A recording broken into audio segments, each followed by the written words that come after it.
I gotta get going on this thing because I'm super impatient. I'm gonna crack this thing open. We're gonna take a look at the inside and see what it looks like, but we're gonna get it cleaned up and ready for welding. I think we're gonna run a welded diff on the Q50 for at least a little while.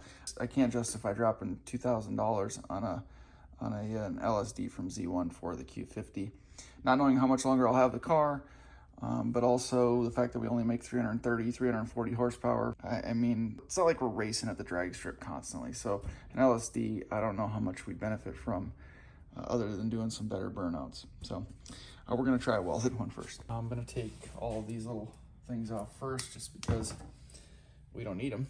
Again, top and bottom 12s, larger ones. I think there's what, 4 larger ones? Those are 19s. I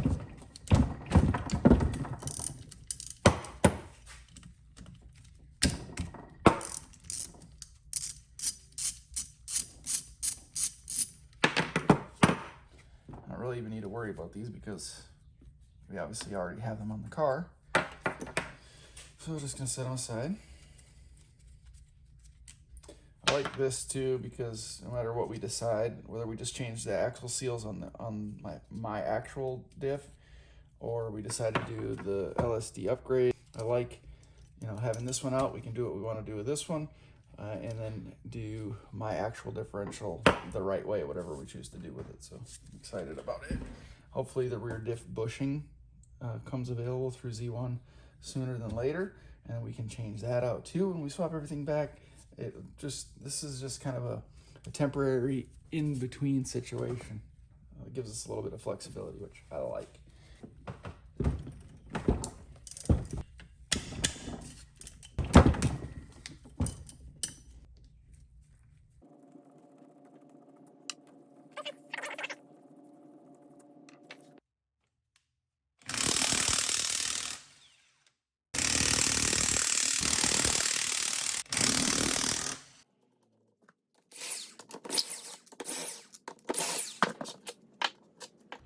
They are all for the same length. Now, should have everything loose enough to where we can try to pry this sucker open.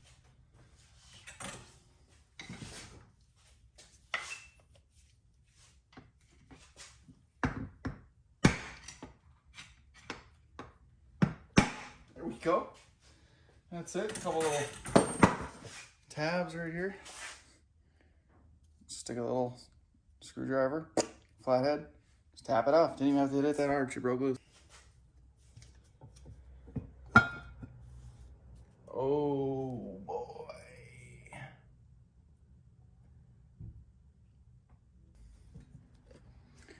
Good condition, they said. Oh, okay, yeah, looks like it. Wow. I'm guessing it's probably just some buildup from being open to the elements, honestly. Water got in there or whatever. So we're gonna clean this all up. A little brake cleaner can't handle. There's a look at the open diff. It's nice to be able to get a look at these axle seals also. They just actually set right in. Those should be pretty simple to change. It almost makes me wonder if I should just use this rear end. Just put the LSD conversion thing right in here with new seals, because this one needs new seals too. I mean, just knock it all out in one shot. That way I'll stick this one in, and we'll still have a spare diff with that one. And this one will just be ready to go. It definitely needs to be cleaned up. There's a bunch of gunk in here. I'm just gonna spray everything down with some parts cleaner, and hopefully that does the trick.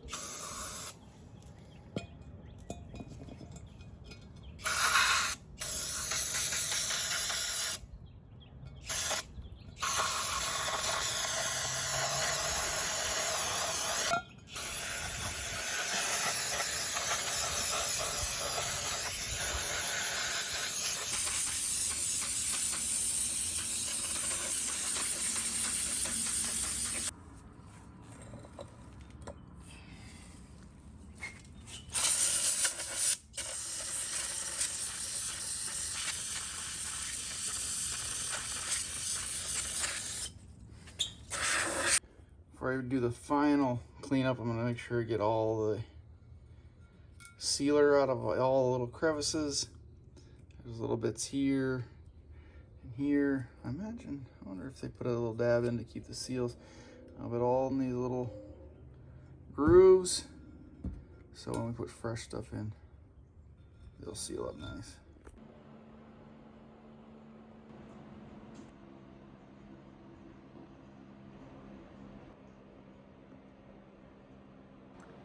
This stuff sucks, by the way. I hate this. Just get O'Reilly's brake cleaner. It's much better. It loses pressure about halfway through the can. It just becomes worthless, and it's really oily. All the teeth are cleaned up, and the edges are all cleaned up, but I still want to clean up the actual carrier, the housing itself. But now that I know that I can get the shims back in smoothly and everything fits back together well, I'll probably just take this portion to the shop to have it welded. So if you guys aren't familiar with welding a rear diff, an open differential, this is what it looks like internally. So these are the spider gears, and basically you just want all of them to basically be welded together. A lot of people will just tack all of these corners together of the 4 spider gears, the lower with the 2 sides and the upper with the 2 sides, and then oftentimes they'll just weld the spider gears themselves to the actual the actual housing, I guess you could say, and that will prevent all of these from spinning. It'll lock everything together, and that way when the drive shaft turns the rear differential, just this whole thing rotates. I'd love to be able to just do this myself, but we obviously are just working on 110, so we can't get our welder hot enough to really get a good weld on these heavy duty gears here. We don't need weld braking. If we're gonna weld the diff, might as well get it done right. So a few cans of brake cleaner and a brass bristle brush, or like a small little scrub brush, that will help remove any of that surface rust or any corrosion or grime that might have built up. If you're doing this on a vehicle that's like actively been driven, you're probably not gonna have that. You're just gonna have to get the gear oil off of all of the components inside there.